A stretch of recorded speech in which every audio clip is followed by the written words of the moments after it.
Hello दोस्तों, आज हम लोग सॉल्व करेंगे exercise 1.2 class 12 chapter 1 relations and functions. तो फर्स्ट प्रॉब्लम क्या है? फर्स्ट प्रॉब्लम को सॉल्व करने से पहले हाईली रिकमेंडेड चीज ये है कि आप पिछले वीडियो को देखिए जिसमें 1 मेनी वन इन टू ऑन टू ये सब डिस्कस किया हुआ है। फंक्शंस क्या होता है, कैसे कैसे हम लोग बता सकते हैं कि कोई फंक्शन 1 है कि नहीं, मेनी वन है या इन टू है या ऑन टू। वो अगर आपको नहीं पता है तो फिर ये प्रॉब्लम आपसे सॉल्व नहीं होगा, भूल जाइए। ठीक है, तो पहले मेरा ये है कि आप पहले उसको देखिए फिर इसको देखिए, आपको समझ में आएगी बातें। देखिए फर्स्ट क्वेश्चन क्या है उसको मैं पढ़ता हूं। यहाँ पे क्या लिखा है कि so that the function f defined from R star to R star. ठीक है, वो आर स्टार क्या है अभी देखते हैं। Defined by f x equal to 1/x is 1 and on to. ये प्रूव करना है कि ये फंक्शन 1 एंड ऑन टू है। Where R star is the set of all non zero real numbers. ये जो है R star is non zero real numbers. समझ में आ गई बात? ठीक। और बोला कि is the result is true if the domain R star is replaced by N. तो यहां पे मैं ये सेकंड प्रॉब्लम लिखा हूं, with codomain being same as R star. ठीक है, तो ये प्रॉब्लम है। तो आपको पता है कि 1 क्या होता है, ऑन टू क्या होता है। 1 से 1 रिलेशन, मतलब जैसे ये और ये दो सेट है यहाँ पे ए बी, और ये फंक्शन है उसके बाद ही 1 ऑन टू ये देखेंगे। फंक्शन तो होना ही है, तो फंक्शन होने के लिए ये अगर 1 2 3 है, ये ए बी सी है, तो इधर के जितने एलिमेंट्स हैं उसका तो कम से कम एक लाइन जाना चाहिए। ये हम लोग जानते हैं कि यहां से एक लाइन तो निकलना ही पड़ेगा। समझ में आ रही है बात? यहां से अगर एक एक लाइन निकल रहा है सबसे और इधर एक एक जगह पे ये मिल रहा है तो ये 1 होता है। ये सब देखे हुए हैं हम लोग। ठीक है, और फिर अगर दो का एक से होगा, मतलब अगर जैसे यहाँ पे 1 2 होता और यहाँ पे ए होता और इसका भी दोनों का इधर से हो जाता तो फिर ये मिनिमम होगा। ये सब लोग देखे हुए हैं। ठीक, अब देखते हैं हम लोग। अच्छा हाँ, एक इंपॉर्टेंट पॉइंट ये है कि ये जो बोर्ड के एग्जामिनेशंस में इस तरह के क्वेश्चंस आएंगे तो अभी जैसे मैं हर एक प्रॉब्लम में ये लिखना पड़ता है कि for this element that element and then we have to write this. तो उसके लिए मैं यहाँ पे एक कॉमन चीज लिख दिया हूँ कि अगर 1 प्रूव करना है आपको तो उस प्रॉब्लम में ऐसे लिख दीजिए कि for every x1 and x2 belongs to x, उसके ऊपर ये लिखिए इस तरह से कि फंक्शन डिफाइंड है फ्रॉम x to y। ये मतलब डोमेन है, ये को डोमेन है। ठीक है, f of x1 equal to f of x2 है अगर, that implies x1 equal to x2 होगा, तभी वो 1 होगा। तो अगर कोई प्रॉब्लम ये आता है कि 1 प्रूव करो तो आप लिख दीजिएगा कि ये इस तरह से ये वैलिड होता है हर एक पॉइंट के लिए, तो 1 है। अगर पूछेगा मेनी वन तो यही चीज लिखना है, बोलिएगा, और जिस पॉइंट पे वो नहीं हो रहा वो लिख दीजिएगा कि इस x1 और इस x2 पे ये नहीं हो रहा है। बात आ रही है समझ में? कॉमन मेथड बता रहा हूँ। जब जैसे ऑन टू के लिए क्या लिखना है कि for all y belongs to y, मतलब वहां से जितने भी हैं इधर वाला। ठीक है, एन एलिमेंट x इन x, मतलब इधर का हर एक एलिमेंट के लिए इधर कुछ छूटना नहीं चाहिए। ये सब चीज हम लोग डिस्कस कर चुके हैं कि इधर अगर मान लीजिए एक d होता, कोडोमेन में कोई एक चीज छूट जाता तो फिर ये ऑन टू हो जाता। ठीक है, तो वही बोल रहा है कि for all y belongs to y, ये मान लीजिए y है और इसके एलिमेंट्स को हम y बोल रहे हैं। There exist an element x, इधर कम से कम एक एलिमेंट मिलना ही चाहिए जिससे कि f of x equal to वो पॉइंट आए। ठीक है, तो ये आप लिखिएगा और फिर बोलिएगा कि ये एवरी पॉइंट के लिए ये ट्रू है, इसीलिए ऑन टू है। जिस पॉइंट पे नहीं वो लिखिएगा कि since at this point this is not happening so this is not onto. बात आई समझ में? मैं हर एक जगह नहीं लिखूंगा कि f ऑफ x1 हुआ, f ऑफ x2 हुआ, फिर x1 x2 हुआ, तो ये बोरिंग काम है। तो ये मैं कॉमन लिख दिया। अब जो भी प्रॉब्लम्स आगे आप देखेंगे उसमें इसी चीज को आप रिपीट करते जाइए अपने हिसाब से जहां पे जो जरूरत आएगा। तो ठीक है, अब आते हैं इस प्रॉब्लम पे। ये क्या बोलता है, f of x equal to 1/x। Of course x कभी जीरो नहीं हो सकता, अगर ये जीरो होगा तो फिर ये फंक्शन ही अनडिफाइंड हो जाएगा, डिवाइडेड बाय जीरो प्रॉब्लम हो जाएगा वहां पे। तो ठीक, अब ये बोल रहा है कि नॉन जीरो रियल नंबर्स। ठीक है, तो रियल नंबर्स क्या होता है? Very first class of sets, 11 class में आप लोग पढ़े होंगे ये सब चीज। ठीक है, कि रियल नंबर्स मतलब 0 1 2 3 कोई भी चीज, फ्रैक्शन 1/2 2/3, जो भी मन इच्छा होता है आपका, मतलब नंबर लाइन पे ये जो रियल नंबर लाइन होता है जहाँ पे 0 होता है, 1 होता है, 2 होता है, -1 -2, ये प्लस इन्फिनिटी, ये माइनस इन्फिनिटी, इसके 0 से 1 के बीच में भी इनफाइनाइट नंबर्स हो सकते हैं फ्रैक्शंस, 1 से 2 के बीच में भी इनफाइनाइट नंबर्स हो सकते हैं फ्रैक्शंस। बात आ रही है समझ में?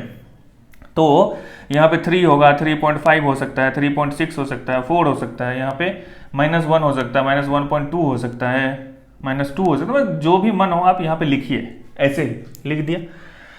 ये हो गया एक इधर का सेट मान लीजिए ए, और इधर यही चीज लिखिए -2 -1.2 -1 0 1 2 3 3.5 3.6। ये कोई हार्ड एंड फास्ट रूल नहीं है कि जो इधर लिखे वो इधर लिखे, ये दिखाने के लिए, समझने के लिए हम लोग लिख रहे हैं कि ये क्या है, रियल नंबर्स हैं, ठीक है। लेकिन यहाँ पे एक चीज मैं गलत लिखा हूं कि ये जीरो यहाँ पे बोला है नहीं लेने के लिए, तो जीरो यहाँ पे हम लोग नहीं लेंगे, नॉन जीरो रियल नंबर्स, ठीक है। जीरो नहीं लिया, बाकी सब कुछ ले लेंगे, ये भी R स्टार है, ठीक है, डिफाइन है यहाँ पे। अब ये बोलता है कि ये 1 1 है क्या, तो 1 1 होने के लिए होना क्या पड़ता है वो पहले देखिए। 1 1 होने के लिए क्या होना चाहिए कि यहां से पहले फंक्शन होना है, तो फंक्शन होने के लिए क्या होना है कि हर एक पॉइंट का एक इमेज इधर होना चाहिए। समझ आनी बात, मतलब अगर इस फंक्शन में 1 डालेंगे x = 1 है ना, x = 1 डालेंगे तो 1/1 = कितना 1, तो इधर 1 का रिलेशन 1 से, ठीक। अरे ये बात समझ में, अगर x = 2 डालेंगे यहाँ पे तो 1/2 मतलब 0.5, तो यहां पे कहीं होगा 0.5, तो 2 का रिलेशन इससे होगा। बात आ रही इसमें, मतलब ये जितना भी पॉइंट्स हैं वो हर एक पॉइंट पे एक वैल्यू तो दे रहा है ना। मतलब अब ये मैं इसलिए लिखाया कि फॉर f(x1) = x2, इस तरह से अगर हम लोग लिखे हुए हैं कि ये अगर है तो x1 = x2 होना चाहिए, तो यहाँ पे x1 है क्या, 1/x1 = 1/x2, that implies x1 = x2। मतलब ये क्यों लिखा जाता है स्टैंडर्ड, इस तरह से क्यों लिखते हैं हम लोग, ये बताते हैं कि मान लीजिए कि दो पॉइंट पे दो चीज है, एक f(x1) है, f(x2) है। मान लीजिए इस पॉइंट पे निकाला, इस पॉइंट पे निकाला, इसको लिखा f(x1), इसको लिखा f(x2). हमने कहा कि ये दोनों इक्वल है, इसका मतलब है कि ये दोनों पॉइंट भी इक्वल है। अरे बात समझ में, f(x1) जब निकलेगा तो इसका रिलेशन कहीं होगा ना, इधर इसका x1 यहां निकलेगा तो इधर होगा, x2 होगा तो इधर होगा। अरे बात समझ में, अगर f(x) = 2x एक फंक्शन होता है तो f(1) = 2 लिखते हैं, f(2) = क्या लिखते हैं, 4 लिखते हैं, इस तरह से लिखते हैं।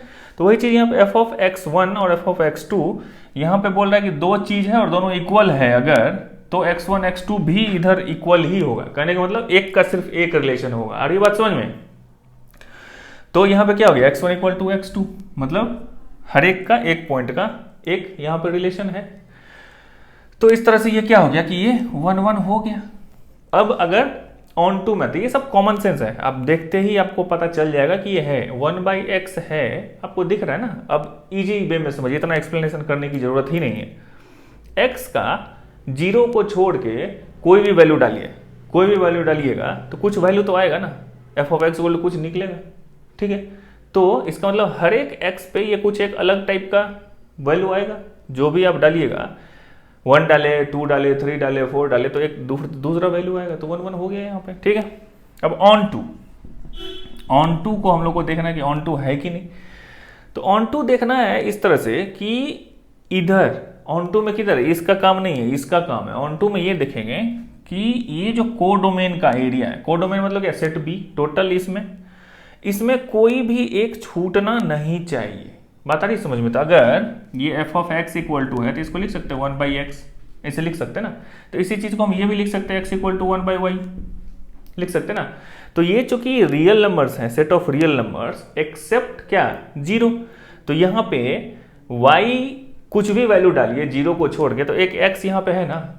मतलब कोई ऐसा दुनिया का y होगा इसमें, इस रियल नंबर के सेट में, जो आप यहाँ पे डालेंगे तो एक वैल्यू नहीं देगा, 1/समथिंग कुछ ना कुछ तो देगा। मतलब इसमें कोई भी ऐसा चीज नहीं छूटा हुआ है, कोई भी चीज ऐसा नहीं है, कोई भी पॉइंट, कोई भी नंबर, कोई भी फ्रैक्शन जिसका इधर प्री इमेज नहीं है। तो इसका मतलब ये हुआ कि ये ऑन टू है। अब सेकेंड पार्ट क्या बोलता है इस प्रॉब्लम का, कि अगर हम डोमेन को चेंज कर दें, पहले डोमेन क्या था, ये था R स्टार, और रेंज और कोडोमेन क्या था, R स्टार।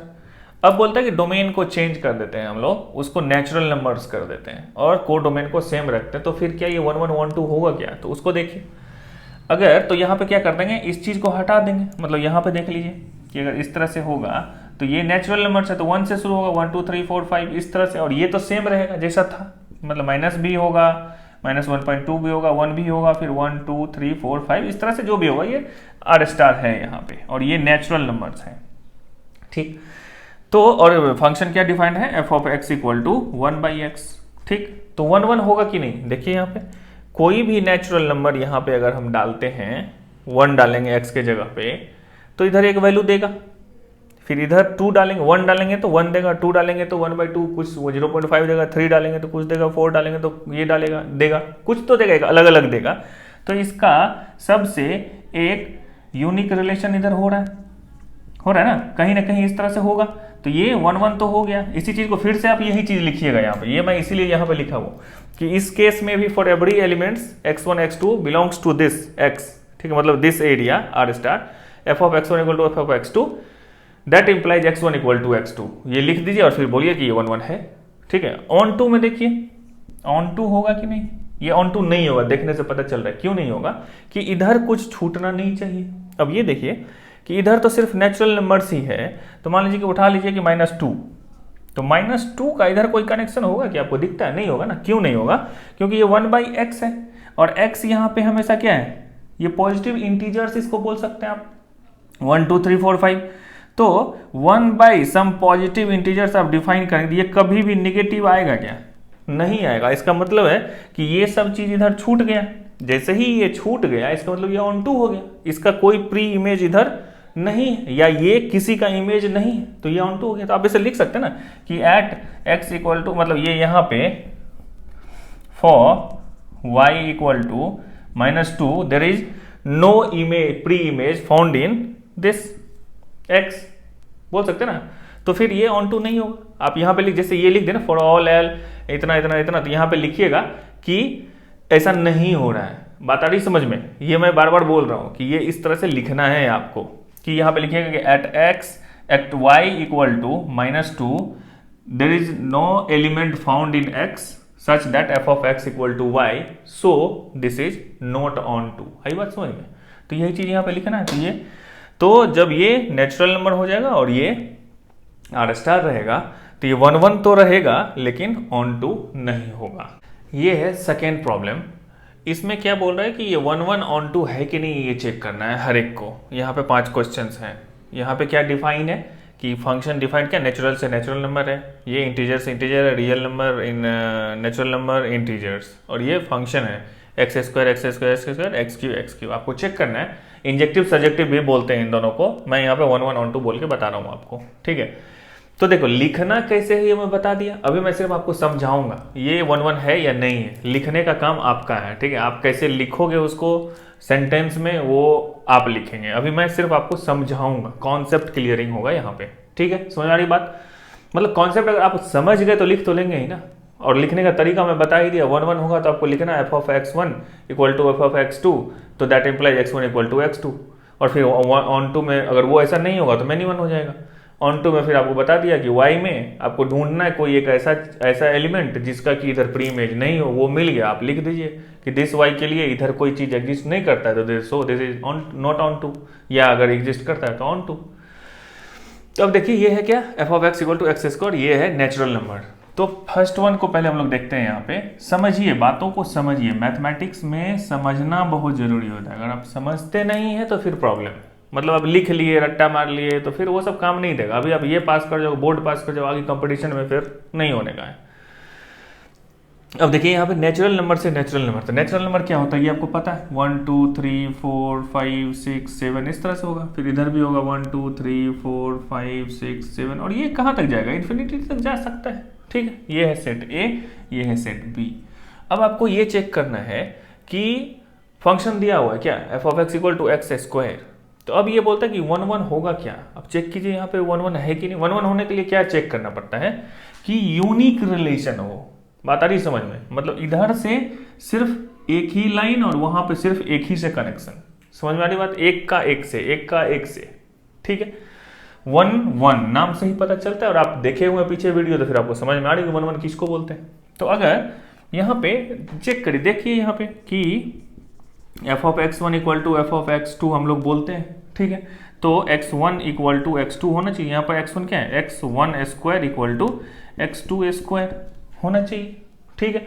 तो अब ये देखिए यहाँ पे कि 1 है तो 1 स्क्वायर कितना होता है, 1 होता है, तो 1 का रिलेशन किससे होगा, 1 से। 2 होगा, अगर x2 होगा तो क्या रिलेशन होगा, 2 का 4 से। अगर x3 होगा, इससे पहले तो x नहीं हो सकता ना, क्योंकि ये नेचुरल नंबर के लिए ही डिफाइन है। आप -1 पे चेक नहीं करना है, यहाँ पे सिर्फ 1 2 3 4 ऐसे ही चेक करना है। 3 का करेंगे तो कहाँ चला जाएगा, ये 3 स्क्वायर इज 9, यहाँ पे कहीं 9 होगा। 4 करेंगे तो फिर 16 पे कहीं जाएगा, 5 करेंगे तो 25 पे जाएगा। समझ वाली बात, मतलब एक का एक ही जगह रिलेशन हो रहा है, एक का एक से, एक का एक से, एक का एक से हो रहा है, तो ये 1 1 है, दिख रहा है, तो ये एग्जिस्ट करता है। जो वो जो डेफिनेशन में दिया आप लिखिएगा कि फॉर ये x1 x2 f of x1 equal to f of x2 x1 square x1 equal to x2 है, तो हो गया। समझ आ रही बात, तो ये हो गया क्या, 1 1। अब दिख रहा होगा यहाँ पे आपको 1 1 हो गया। ऑन टू है क्या, इतना दिखने के बाद आपको ऑन टू दिख रहा है क्या, इधर ऑन टू ये नहीं है, क्यों नहीं है, क्योंकि ये तो दिख रहा है कि 2 और 3 का इधर कोई इमेज है ही नहीं। 2 किसी का स्क्वायर होता है क्या, 3 किसी का स्क्वायर होता है, किसी नेचुरल नंबर का नहीं होता। 5 6 7 यहाँ पे छूट गया, फिर 9 से लेकर 16 तक इसके बीच में जितने नंबर्स होंगे वो तो छूट गया ना। तो वो जब छूट गया मतलब कोई एक एलिमेंट भी छूट गया, तो आप लिख सकते हैं यहाँ पे कि अगर इसका जो 2 है y इक्वल टू 2, इसका कोई प्री इमेज इधर नहीं है, इसीलिए ये ऑन टू नहीं है, तो ये क्या होगा, नॉट ऑन टू। आ गई बात समझ में, बस यही कॉन्सेप्ट को समझिए। अब यही प्रॉब्लम अगर चेंज हो जा रहा है यहाँ पे, सेकेंड वाला देखिए, सेकेंड वाला क्या हो रहा है यहाँ पे, ये हो रहा है डिफाइन। ये सेट क्या होता है, ये होता है डोमेन, और ये क्या है, को डोमेन, ठीक है। और जिससे जिससे कनेक्शन हुआ इधर, ये 1 4 9 16 25, ये जो लिस्ट हुआ ये क्या होता है, रेंज होता है। और बाकी ये टोटल का सेट क्या होता है, को डोमेन, ठीक। अब ये बोलता है कि इंटीजर्स टू इंटीजर, जैसे ही इंटीजर आया तो इसका मतलब इसमें क्या क्या नेचुरल नंबर्स में क्या ऐड हो जाएगा, इंटीजर्स मतलब क्या, -3 -2 -1 0 1 2 3 4, इस तरह से इंटीजर्स होते हैं, इसमें फ्रैक्शन नहीं होता है। बात है इसमें 0 पॉजिटिव नेचुरल नंबर या नेगेटिव नेचुरल नंबर, आप ऐसे समझ सकते हैं, ठीक है। तो ये हो गया, तो ये फिर -3 -2 -1 0 1 2 3 इस तरह से हो सकता है। ये हो गया ए सेट, ये हो गया बी सेट। ये 1 1 है क्या, अब ये देखिए यहां पे जब आप देखिएगा कि देखिए करके कि 1 का स्क्वायर क्या होता है, 1, ठीक है भाई, 1 का स्क्वायर इज 1। क्या -1 का भी स्क्वायर 1 होता है क्या, -1 का स्क्वायर क्या होता है, 1 होता है ना। तो ये तो फिर 1 1 नहीं रहा, पता चला आपको, ये 1 1 नहीं हुआ। अब यहां पे जब आप इसी चीज को लैंग्वेज में लिखेंगे तो फिर क्या लिखेंगे कि f of x1 equal to f of x2, ठीक है, ये 1 है यहाँ पे, ठीक है, लेकिन x1 is not equal to x2, so this is not 1 1, this is many 1। समझे ना, यहाँ पे x1 इक्वल टू कितना 1 और x2 इक्वल टू -1 अगर हम लोग लेते हैं तो f of x1 equal to भी 1 आता है, f of x2 equal to भी 1 आता है। तो f of x1 equal to f of x2 तो है यहाँ पे, लेकिन x1 is not equal to x2 है, क्योंकि ये 1 है, ये -1 है, तो ये 1 1 नहीं होगा। आ गई बात समझ में, तो इस तरह से लिखना है आपको। और ये समझने के लिए कॉन्सेप्ट को देखिए, कैसे जब ये नेचुरल नंबर था तो ये 1 1 था, और कैसे जब ये इंटीजर हो गया तो ये 1 1 नहीं रहा। आई बात समझ में, इसके एडिशन से कैसे ये हो जाए, जैसे 2 का भी अगर यहाँ पे 4 होता तो 2 का भी 4 होता और -2 का भी 4 होता। इधर जिस तरह से होगा 3 का 9 होगा, -3 का भी 9 होगा, क्योंकि ये स्क्वायर है, ठीक। अब ये ऑन टू है क्या, इसमें भी तो फिर वही बात है ना कि ये 2 और 3 किसी का क्या है, स्क्वायर नहीं हो सकता। और वो तो छोड़ दीजिए 2 और 3 को, ये इधर जो निगेटिव नंबर्स हैं ये क्या है, एक्स स्क्वायर है, मतलब कोई भी इनपुट डालेंगे आप तो पॉजिटिव वैल्यू आना चाहिए, क्योंकि स्क्वायर है वो। इधर तो निगेटिव नंबर ऐसे ही पड़े हुए हैं, तो ये तो सिंपल सी बात है कि ऑन टू नहीं है। किसी भी एक नंबर को उठा लीजिए कि -1 के लिए इधर कोई प्री इमेज नहीं है -1 का, तो ऑफ कोर्स ये ऑन टू नहीं है, तो ये 1 1 भी नहीं होगा, 1 1 भी नहीं होगा और ऑन टू भी नहीं होगा, ठीक है। अब देखिए इसका तीसरा वाला, इसका तीसरा पार्ट देखिए, ये क्या था, नेचुरल नंबर था, ये इंटीजर्स था, अब ये क्या आ गया, रियल नंबर्स यहाँ पे आ गए। रियल नंबर्स में अब क्या हो गया, वो पहले क्या था, देखिए यहाँ पे रियल नंबर में क्या हो गया, अब इंक्लूड हो गया उसमें क्या, फ्रैक्शंस भी इंक्लूड हो गए, ठीक है। 0 1 2 2.3 2.4 2.5, आप जो मन करे आप लिखिए, आप लिखिएगा तो ये दिखेगा कि ये क्या है, -2.3 या -3 जो लिखना है, ये लिखने से आपको पता चलेगा कि सेट ऑफ रियल नंबर्स हम लोग बात कर रहे हैं, ठीक है। 0 1 2 2.3 2.4 2.5 3 4 -1 -2 -2.3 -3, ठीक है। इस तरह से लिख लिया हम लोगों ने, ये है ए, ये है बी। अब चेक कीजिए कि क्या ये 1 1 है, क्योंकि अभी भी ये फंक्शन क्या है, एफ ऑफ एक्स स्क्वायर ही है, तो 1 1 होगा क्या? ये तो सेम पिछले वाले का ही प्रॉब्लम है, इसमें सिर्फ इंट्रोड्यूस हो गया रियल नंबर्स, तो इसमें कोई फर्क, जब ये इंटीजर्स के लिए ट्रू नहीं था तो रियल नंबर्स के लिए ऑफ कोर्स ट्रू नहीं होगा। क्यों नहीं होगा? सेम चीज यहाँ पे भी -1 का 1 हो सकता है, 1 का 1 हो सकता है, तो ये 1 1 तो नहीं दिख रहा है डायरेक्ट यहाँ पे, तो x1 -1 x2 1 दोनों के लिए F of x1 F of x2 दोनों इक्वल हो रहा है, इसका मतलब ये मेनी 1 है, 1 1 नहीं है, हो गई बात। अब ये स्क्वायर है तो फिर से वही बात, इसके जो निगेटिव नंबर्स हैं, ये तो पहले तो सिर्फ -1 -2 -3 था, अब तो इसमें ये फ्रैक्शन भी ऐड हो गया ना, तो फिर ये तो दिख रहा है डायरेक्ट कि ये 1 1 नहीं है और ऑन टू भी नहीं है, बात खत्म। अब देखिए ये क्या था, थर्ड पार्ट। अब देखते हैं फोर्थ पार्ट। फोर्थ में क्या है, ये फंक्शन चेंज हो गया x3, ठीक है, और इधर क्या है, नेचुरल नंबर्स, राइट। तो अब देखिए यहाँ पे ये सब कॉन्सेप्ट्स हैं। अब इसमें देखिए लोग बोलते हैं कि हम इसमें सबसे ज्यादा कौन लोग फंसते हैं पता है आपको? जिसको नेचुरल नंबर नहीं पता है, जिसको इंटीजर्स नहीं पता है, जिसको रियल नंबर्स नहीं पता है, उसके वो क्या होता है वो अगर पता है तो फिर ये क्वेश्चन तो बन ही जाएगा ना, और 1 1 ऑन 2 का डेफिनेशन पता है तो बन जाएगा प्रॉब्लम। अब देखिए नेचुरल नंबर 1 2 3 4 5, नेचुरल से नेचुरल डिफाइंड है, 1 2 3 4 5 इस तरह से जाएगा इधर, ठीक। ये हो गया फंक्शन चेंज हो गया x3, राइट। तो अब 1 अगर होगा x तो इसका 1 से होगा, अगर 2 होगा तो 2 × 2 × 2 8 होगा, इधर कहीं 8 होगा तो 2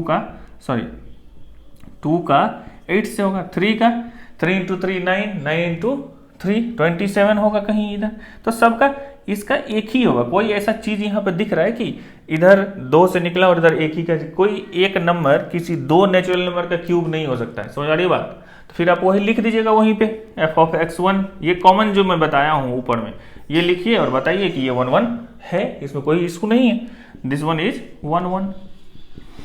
और जब ये करते ही आपको पता चल जाएगा कि ये ऑन टू नहीं है। क्यों नहीं है? क्योंकि 2 3 4 5 ये सब दिख रहा है कि ये किसी भी नेचुरल नंबर का क्यूब नहीं है।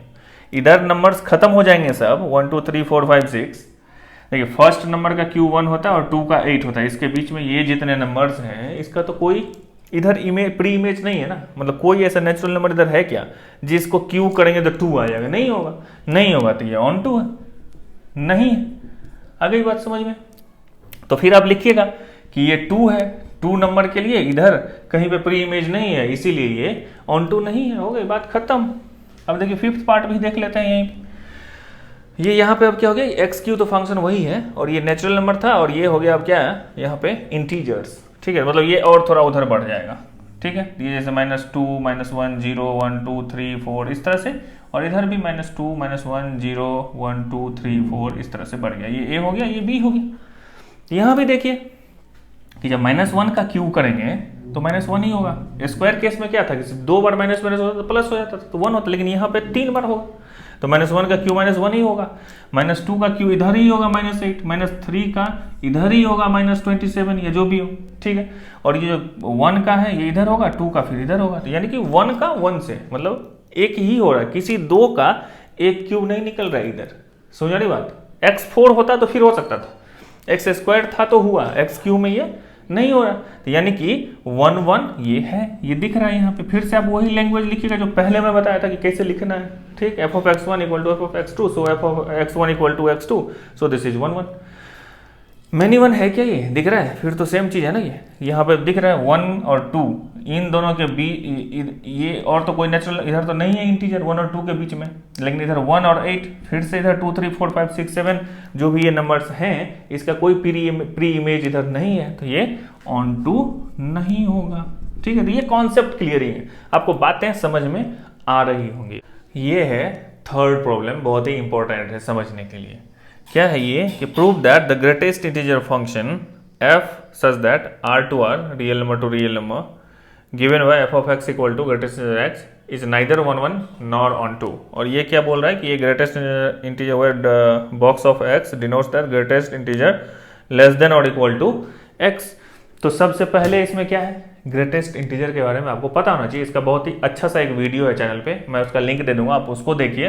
ग्रेटेस्ट इंटीजर को क्लियर कीजिए, बहुत ही इंपॉर्टेंट चीज है ग्रेटेस्ट इंटीजर्स, ठीक है। इंटीजर आपको पता होने चाहिए, greatest integer, modulus, signum functions, ये सब अगर नहीं आते हैं तो पहले उनको सीखिए, फिर यहाँ पे आइए, तो आपको अच्छा लगेगा समझने में ये सब। तो ग्रेटेस्ट इंटीजर के बारे में आपको पता होगा, थोड़ा सा ब्रीफ में कर देता हूँ कि जैसे 2.9 को आप लिखते हैं तो इक्वल टू 2 लिखते हैं। इसका सिंपल मेथड मैं बताया हुआ हूँ कि आप नंबर लाइन पे जो भी नंबर का आपको पूछता है ग्रेटेस्ट इंटीजर कितना होगा, तो जैसे 0 है, 1 है, 2 है, 3 है, 4 है, -1 है, -2 है, इस तरह से है।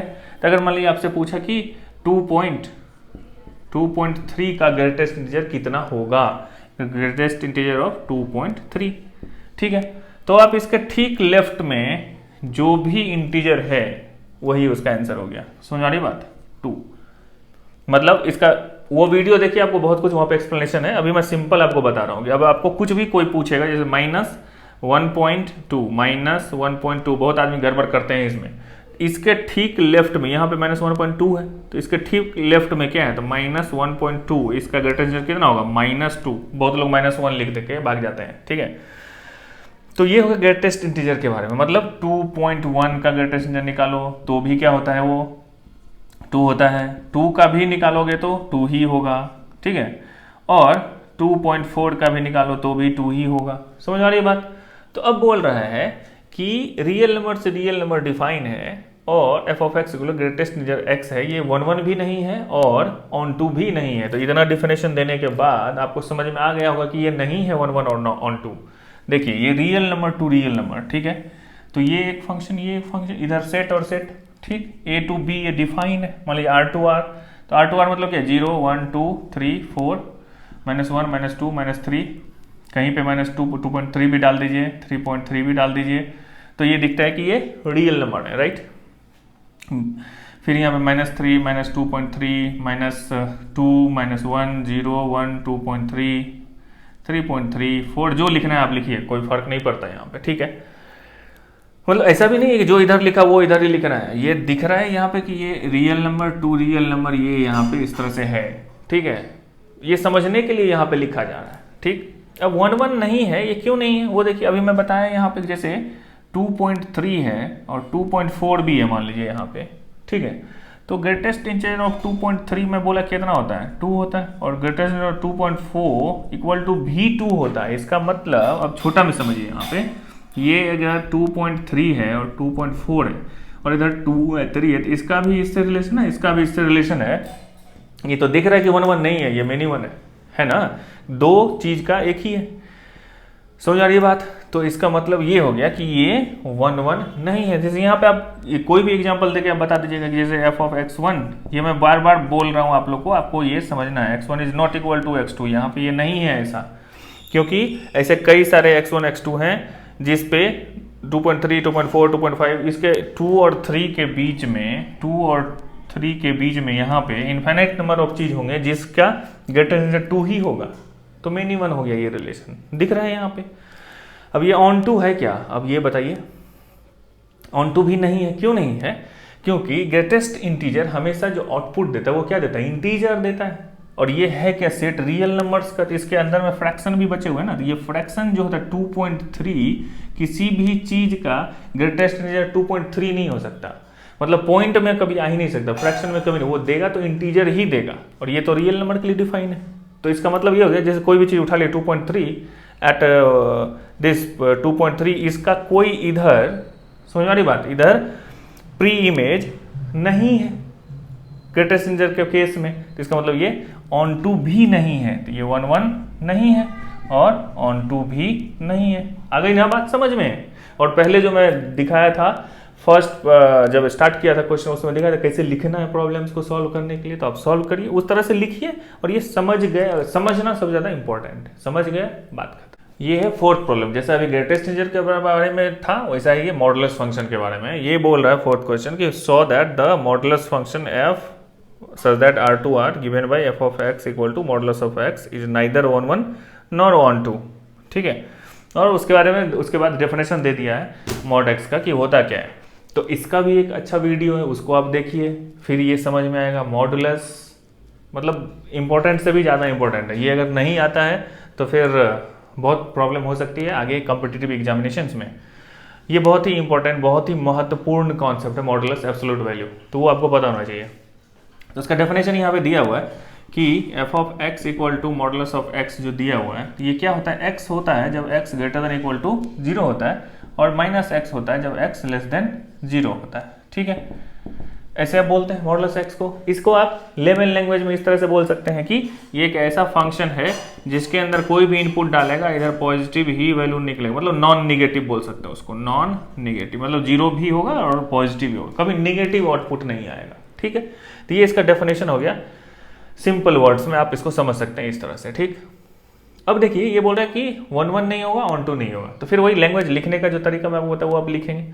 इसको अब ये समझिए कि हर एक चीज का ये आउटपुट क्या दे रहा है, पॉजिटिव ही दे रहा है, राइट। ये एक्स दे रहा है, जो आप इनपुट डाल रहे हैं वही डाल रहे हैं यहाँ पे। अगर x greater than equal to 0 है, मतलब अगर एक्स इक्वल टू 5 इनपुट दे रहे हैं तो ये क्या है, ग्रेटर देन इक्वल टू 0 है। ठीक है, तो मॉड ऑफ ये एक्स इक्वल टू कितना हो जाएगा यहाँ पे, मॉड ऑफ 5 इक्वल टू कितना हो जाएगा, 5 जो है वही निकल के आएगा, जितना एक्स था वही। ठीक, अगर एक्स इक्वल टू -5 होगा तो ये लेस देन 0 है। आ गई बात समझ में। ये जब लेस देन 0 होगा तो मॉड ऑफ x मतलब मॉड ऑफ -5 इक्वल टू क्या हो जाएगा, माइनस ऑफ x। ठीक है, तो माइनस ऑफ -5 इक्वल टू 5। आई बात समझ में। दोनों केस में अगर -5 डाल रहे हैं तो भी आउटपुट 5, और अगर 5 डाल रहे हैं तो भी आउटपुट 5। ये पता चल गया, यानी कि x1 इक्वल टू 5 और x2 इक्वल टू -5, इन दोनों पॉइंट पे f of x1 equal to f of x2 आ रहा है, हमारा आ रहा है ना। ये दोनों तो 5 5 ही निकल के आ रहा है, लेकिन ये x1 और x2 दोनों अलग अलग हैं। इसका मतलब ये 1 1 नहीं है, दिख रहा है ना, सिंपल सी बात है। मतलब यहाँ पे अगर ये a है, ये b है, इधर अगर 0 1 2, ये किसके लिए डिफाइन है, रियल नंबर्स। ठीक है, तो हम कुछ भी ले सकते हैं इधर, -1 -2 जो भी लिया, 0 1 2 3 -1 -2 -3। ठीक, तो -1 जब इस फंक्शन में आएगा -1, तो मॉड जैसे ही लगेगा तो वो 1 के पास चला जाएगा, आउटपुट 1 हो जाएगा। अगर 1 भी होगा तो 1, तो -2 के लिए जो होगा तो इधर 2 हो जाएगा, +2 के लिए भी 2 होगा। मतलब ये क्या है, 1 1 नहीं है, तो दिख रहा है ना सामने, सीधा सीधा दिख रहा है ये कि ये नहीं है। ठीक, तो इसका मतलब ये क्या हो गया कि नॉट 1 1। ठीक, अब ये ऑन 2 है क्या, वो भी दिख रहा है आपको, क्यों, क्योंकि ये रियल नंबर्स के लिए डिफाइन है, तो इधर नेगेटिव वैल्यूज है, नेगेटिव फ्रैक्शन है, नेगेटिव इंटीजर्स है, सब कुछ है -2। और मॉड x के लिए डिफाइन है, मॉड x कभी भी देगा तो क्या देगा, पॉजिटिव नंबर देगा। यहाँ पे बताया हमेशा नॉन नेगेटिव देगा। तो यानी कि ये -1 -2 -3 -4 -4/2 जो भी चीज़ है उधर -4/5, वो सब किसी भी का इधर प्री इमेज नहीं होगा। तो आप ऐसे लिख दोगे कि ये जैसे x equal to y equal to -2 का कोई प्री इमेज इधर नहीं है for this function f of x equal to mod of x, so this is not onto. तो ये ऑन टू भी नहीं होगा। आई बात समझ में। तो इसमें सबसे इंपॉर्टेंट क्या था, मॉडुलस फंक्शन, उसका प्रॉपर्टीज, वो अगर आपको नहीं पता है तो फिर ये प्रॉब्लम नहीं बनेगा। तो इस तरह से अब आगे नेक्स्ट हम लोग देखेंगे सिग्नम फंक्शन को।